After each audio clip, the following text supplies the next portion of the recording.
I was born in Bethlehem, Palestine,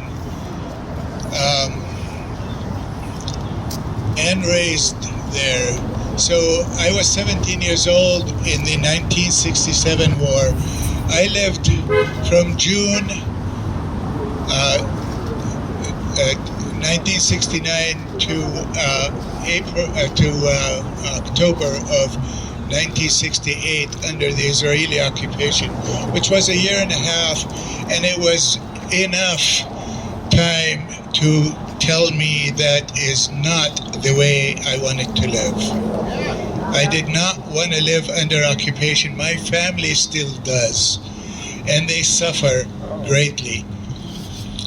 So I wanted to read some notes so I don't forget what I wanted to say to you guys. So it was easy for me to know, to recognize that there was not a thing such as a warm and fuzzy and cuddly and benevolent occupation. There is none that exists, not that I know. So it was also easy for me to see clearly that you cannot have a democracy while you rule over people and occupy them in spite of their resistance. Those two things are diametrically opposed. You cannot have your cake and eat it too, even if you're Israel, okay? So I will not bore you with the historical conflicts, the wars between the occupied and the occupier, which are numerous, but I would rather fast forward to now and the question, will peace be possible? And will I see it in my lifetime? My answer is simple. Whenever a human being in the area is afforded human rights, peace is possible. Human rights belong to every human being. When they are born, they belong to them. Governments can only take them or some of them away, and it's really crazy to me that we applaud governments and entities when they give some of them back to us, like they belong to them. Right? I say peace is possible when there is justice. Justice is the foundation, the most important element for peace to exist. When that justice does not mean that, it does not mean just us. It does not mean justice for us only. It has to be for everyone. For everyone. When there is equality for everyone, regardless of anything other than they're human. That's what qualifies everyone for equality. When there's safety, when there's security, when there's food, when there's water, when there is freedom for everyone. Freedom is what led me to stay in this country when I planned to get a 4-year degree and hightail it back home to help the family. But rather, I had a choice to make when I finished with my 4-year degree to either go back and live under occupation or to stay here and gain something very, very valuable and very precious to me, which is my freedom, and I chose the latter.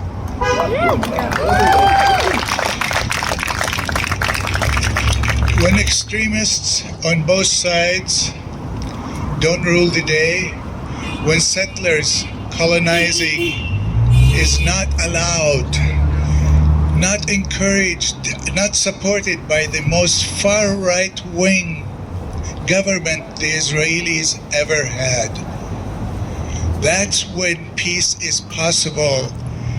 Peace will have a better chance when Palestinian lands are not confiscated.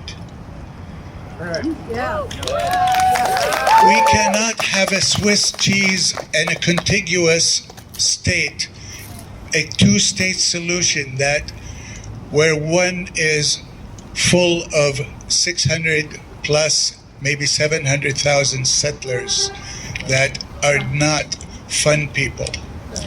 I can tell you that. Colonizers. Yes. When settlers use the Holy Book to prove that they belong to that land, they're the legitimate owners of that land because they're from the loin of Isaac, not Ishmael. And who are you, a mere human being, to argue with my God? That's a conversation killer, folks. It stops logic. It stops everything from happening except aggression and loss of land.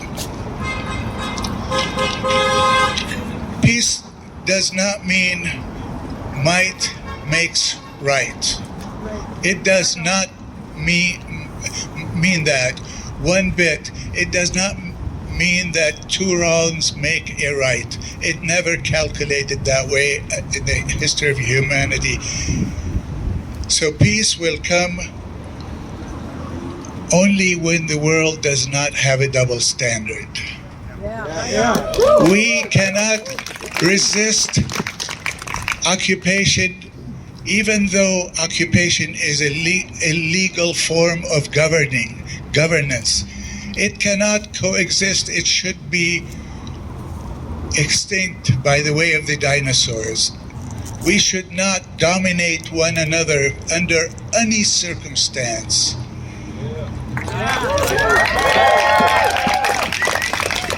Peace will come when we don't use war as a viable means to solve our disputes. War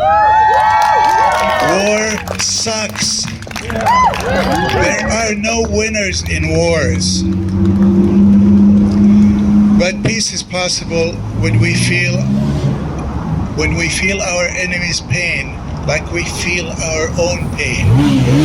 Peace is possible when we choose collaboration, not conflict. Peace is possible when we can make the deserts bloom together, when our children can play together, not being bombed. I love those little kids' signs here.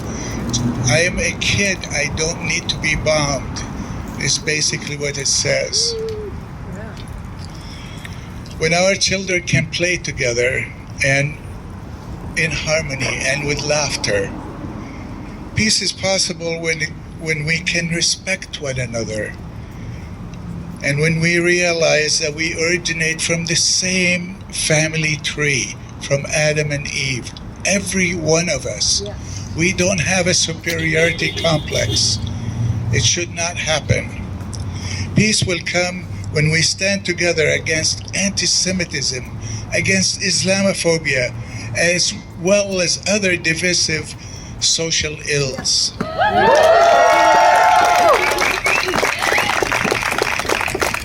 Peace will come when we are ready for it, when we have the will. You've heard the saying that it's very complex and very complicated situation. I say it is not. We complicated it. We can find a solution for it.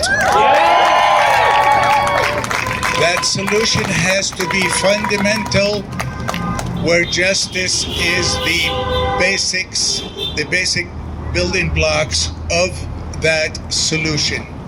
You cannot have peace without justice. Peace will come when we can love our enemy like we love ourselves.